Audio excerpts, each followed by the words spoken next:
मेरी बहनें सीधा पार्लियामेंट तक पहुंची। पर मेरा ये स्वप्न अधूरा नहीं रहेगा। इस स्वप्न को साकार करने की नींव तो हमारे आदरणीय प्रधानमंत्री श्री नरेंद्र मोदी जी ने पहले ही रख दी है। नारी शक्ति वंदन अधिनियम लाकर, इसलिए वो दिन दूर नहीं कि 18वीं लोकसभा आखिरी लोकसभा है जहां पर आप महिलाओं को अंडर रिप्रेजेंटेड पाएंगे। आज का जो ये मॉक पार्लियामेंट है, ये बहुत ही ज्यादा महत्वपूर्ण विषय है। आपातकाल यहाँ पर, और कई मेरे साथ के युवक भी हैं जो 1977 के बाद पैदा हुए। कितने लोग हैं यहाँ पे जो 1977 के बाद पैदा हुए? अब हम क्यों आपातकाल की बात कर रहे हैं? बेटा, अध्ययन बहुत जरूरी है। इतिहास की एक प्रवृत्ति होती है, अंग्रेजी में कहते हैं हिस्ट्री रिपीट्स इटसेल्फ। इतिहास अपने आप को दोहराता है और इसीलिए इतिहास का अध्ययन अति महत्वपूर्ण हो जाता है, क्योंकि हमें उस इतिहास से सीखने की बहुत ज्यादा जरूरत है। अब जब हम बात करते हैं इतिहास की, तो हम केवल अच्छी बातें याद नहीं कर सकते, हमें वो बुरी बातें भी याद करने की जरूरत है ताकि हम उनसे भी सीख लें। और आपातकाल स्वतंत्र भारत के लोकतांत्रिक इतिहास का सबसे बड़ा कलंकित अध्याय है, एक डार्क चैप्टर, और इसीलिए बहुत ज्यादा जरूरी है कि हम इसका अध्ययन करें।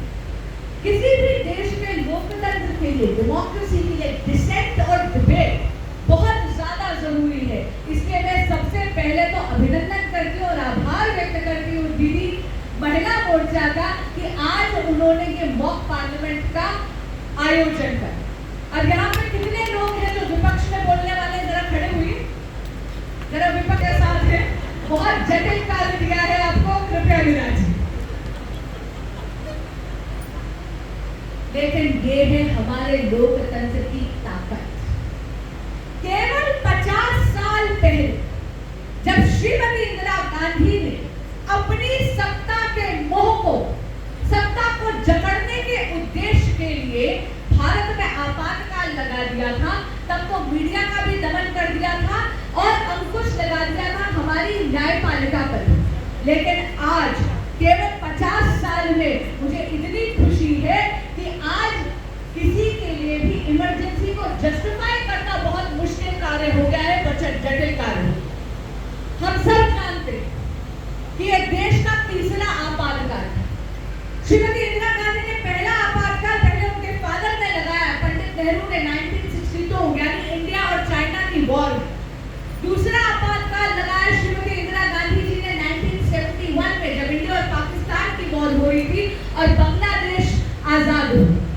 लेकिन तीसरा ये जो उन्होंने आपातकाल लगाया, ये केवल और केवल अपनी सत्ता को बनाए रखने के लिए शांति के समय में लगाया। हम सब जानते हैं कि किस तरह इलाहाबाद हाईकोर्ट ने पाया कि चुनाव में श्रीमती इंदिरा गांधी ने धांधली करी। चुनाव जीतने के लिए सरकारी मशीनरी का दुरुपयोग करा था। और इलाहाबाद हाईकोर्ट की क्या जजमेंट आई?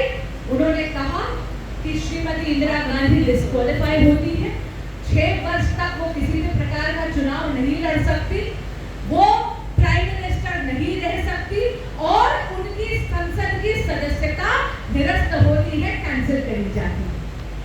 अब अपनी सत्ता को बनाए रखने के लिए उन्होंने सबसे पहले तो अंकुश लगाया माननीय सर्वोच्च न्यायालय का, सुप्रीम कोर्ट का। सुप्रीम कोर्ट ने बड़ा अजीब सा स्टे दिया। उन्होंने कहा कि देखिए श्रीमती गांधी प्राइम मिनिस्टर तो रही, लेकिन संसद में वोट नहीं कर सकती।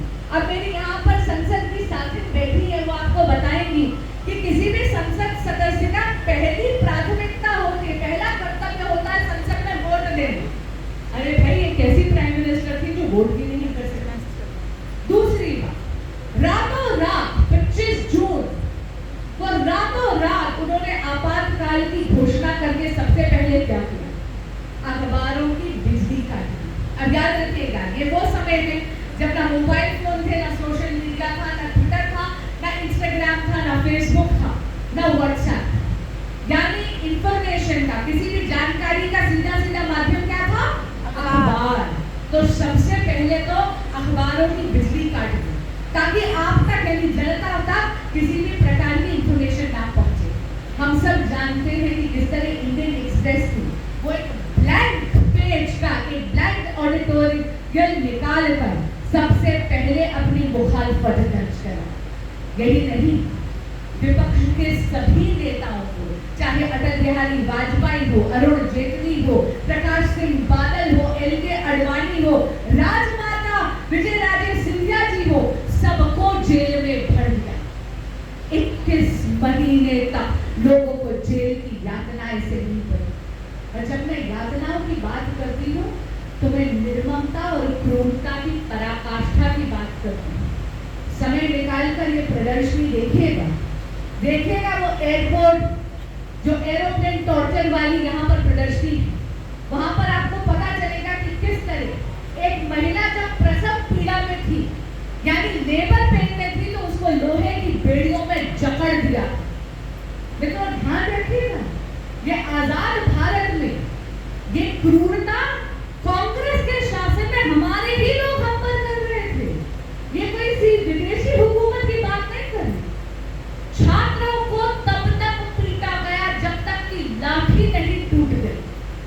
लोगों की छाती पर पुलिस वाले बूट पहनकर नाच नचा रहे थे। ये कुछ नहीं, हमारे संविधान की हत्या, हमारे लोकतंत्र के दमन का एक काला अध्याय तत्कालीन प्रधानमंत्री इंदिरा गांधी, उनके कुपुत्र संजय गांधी जी और कांग्रेस पार्टी केवल और केवल सत्ता की हपस्या के कारण कर रही है। अब आप देखिए कितनी अजीब बात है। मैं आपके सामने कुछ कॉन्स्टिट्यूशनल अमेंडमेंट्स रखना चाहती हूं। ये मैं आपके सामने क्यों रख रही हूं, मैं आपको बता दूं। आजकल फैशन हो गया है, कांग्रेस ने इन्हीं के श्रीमती गांधी के वंशज लाल कलर का पॉकेट कॉन्स्टिट्यूशन झलका कर बात करेंगे। कभी उसको खोलने की जरूरत नहीं करेंगे, कभी उसके पन्ने नहीं पड़ेंगे। लेकिन आज आपके माध्यम से मैं बताना चाहूँ, ये है वो अमेंडमेंट्स जो श्रीमती इंदिरा गांधी ने करी। अमेंडमेंट 38, इसमें उन्होंने कोर्ट का अधिकार छीन लिया कि अगर राष्ट्रपति जी ने आपातकाल की घोषणा कर दी है तो इस देश की कोई भी कचहरी उस पर सवाल तक नहीं उठा सकती। दूसरी अमेंडमेंट 39, इसमें यह कह दिया कि प्रधानमंत्री, स्पीकर इन दोनों के चुनाव पर किसी भी प्रकार की जुडिशियल स्क्रूटनी यानी इस पे किसी भी प्रकार की जांच इस देश की कोई भी कचहरी नहीं कर सकती। तीसरी अमेंडमेंट, उन्होंने ये कहा कि directive principles of state policy को उन्होंने प्राथमिकता दी थी फंडामेंटल राइट्स को। चौथी अमेंडमेंट उन्होंने ये करी कि उन्होंने लोकसभा और स्टेट लेजिस्लेटिव असेंबली की अवधि ही बढ़ा दी, 5 साल की जगह 6 साल कर दी। तो एक तरफ तो है कांग्रेस पार्टी जिसने मखौल उड़ाया हमारे संविधान, और दूसरी तरफ है आदरणीय प्रधानमंत्री श्री नरेंद्र मोदी, जिन्होंने जब जब संविधान की बात करी या संविधान में संशोधन करा तो ऐसे संशोधन लाए। पहला संशोधन धारा 370 हटाकर एक भारत श्रेष्ठ भारत के स्वप्न को साकार किया। डॉक्टर श्यामा प्रसाद मुखर्जी के संकल्प को सिद्धि तक लेकर। दूसरा संशोधन, इस देश को सर्विस टैक्स की रिजीम से निजात देते हुए जीएसटी लेकर। तीसरा संशोधन, national commission for backward classes को संवैधानिक स्टेटस दिया। चौथा संशोधन, 10% आरक्षण आर्थिक तौर पर यानी इकोनॉमिकली वीकर सेक्शन को गवर्नमेंट जॉब और एजुकेशन यानी शिक्षा के अवसरों में दिया।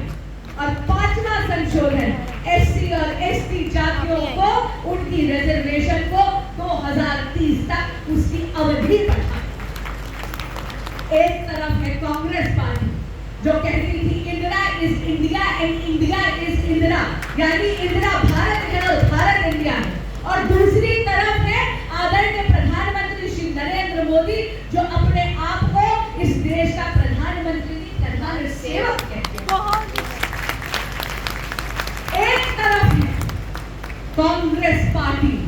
जो राजनीति करती है, बंटवारे की राजनीति, सत्ता की राजनीति, अहम की राजनीति, मैं की राजनीति, और दूसरी तरफ है आदरणीय प्रधानमंत्री श्री नरेंद्र मोदी जो राजनीति नहीं राष्ट्रनीति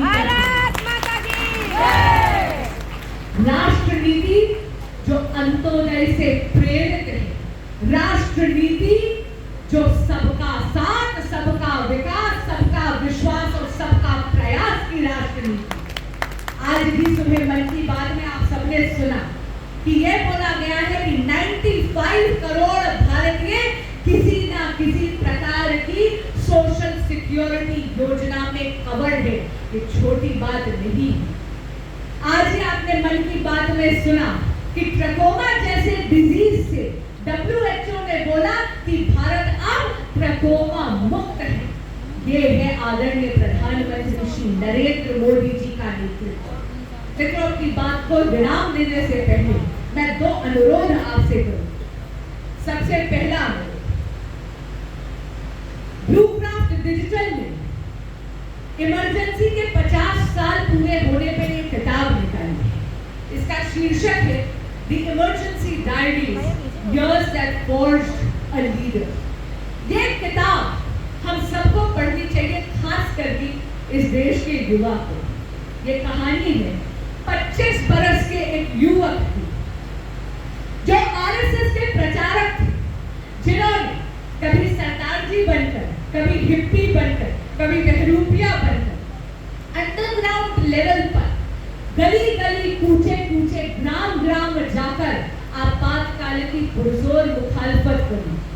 आज के युवा को प्रेरित होना चाहिए, अपनी जवानी को वेस्ट मत करिए। इस राष्ट्रनायक से सीखिए कि किस तरह इन्होंने मात्र 25 बरस की आयु में अपना पूरा का पूरा जीवन भारत माँ के चरणों में अपने आप को समर्पित कर दिया। और इस युवक का नाम था नरेंद्र मोदी। इस किताब में पेज 63 पे बहुत ही दिलचस्प एक वाकया, इसमें कहा जाता है कि नरेंद्र मोदी जी सरदार जी का वेश धारण कर अंडरग्राउंड में आपातकाल का विरोध कर रहे हैं। ऐसे में वो गुजरात पहुंचे तो वहां पे उन्होंने एक ऑटो लिया। अब ऑटो चालक भी सरदार जी थे, तो सिख पंथ के एक दूसरे अनुसरण करने वाले बंधु को देखकर वो भी पंजाबी में बात करने लगे। अब आप प्रेजेंस ऑफ माइंड देखिए मोदी जी। उन्होंने तुरंत उन्हें कहा, पाजी मैं ना गुजरात में पैदा हुआ और यही पला बड़ा, इसलिए मेरी पंजाबी ना थोड़ी टूटी पची है। और उनकी इस वाक्पटुता के कारण देखिए उनकी असलियत वो ऑटो चालक नहीं भाग पाया। मित्रों, इसका पृष्ठ 102, उसकी 4 लाइनें मैं आपके सम्मुख रखना चाहूंगी। तत्कालीन कांग्रेस का कुशासन और भारतीय जनता पार्टी के सुशासन का ये अंतर है। ये 4 लाइनें व्यक्त करती हैं कि आदरणीय प्रधानमंत्री श्री नरेंद्र मोदी जी ने किस तरह संविधान का संरक्षण करा, संविधान का अनुसरण भी करा। ये कहता है, The celebration of our Constitution has continued at the national level over the years, most notably with the observance of Constitution Day on November 26 every year since 2015.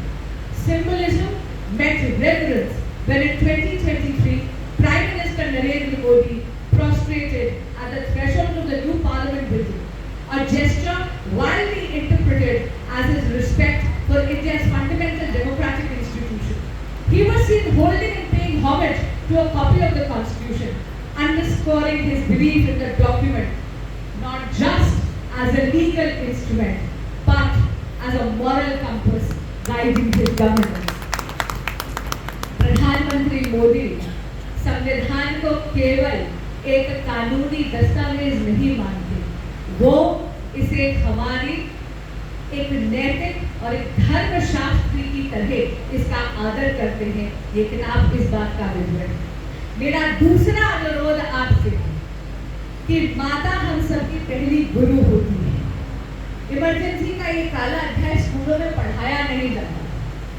Emergency के इस अध्याय के बारे में हमारे बच्चों का जानना अति आवश्यक है, ताकि आगे कोई भी व्यक्ति हमारे देश के लोकतंत्र की हत्या का दुस्साहस कभी न कर सके। इसीलिए आज बहनों जब आप घर जाएंगे तो आज परिवार के साथ खाना खाइएगा और सब बच्चों को बोल दीजिएगा कि भाई एक दिन की फोन की छुट्टी, टीवी की छुट्टी, और उनको बैठकर बताइएगा कि किस तरह हमारे लोकतंत्र के सेनानियों ने अथक प्रयास कर और किस तरह उन्होंने श्रीमती इंदिरा गांधी और कांग्रेस के अहंकार पर चोट लगाई अपनी एक वोट से। किस तरह इन सब लोकतंत्र के सेनानियों के अथक प्रयासों के कारण ही पहली बार भारत में गैर कांग्रेसी सरकार आई और वापस से लोकतंत्र बहाल हुआ। क्यों? क्योंकि हम लाए हैं तूफान से कश्ती निकाल कर इस देश को रखना मेरे बच्चों संभाल। आप सभी ने समय निकाल कर मुझे सुना, बहुत बहुत धन्यवाद। आज के सभी पार्टिसिपेंट्स को जो मॉक पार्लियामेंट में आज जुड़ने वाले हैं, उन सब बहनों को मेरी बहुत बहुत शुभकामनाएं। दोनों हाथ उन पर उठाकर भारत माँ का जयकारा लगाएंगे।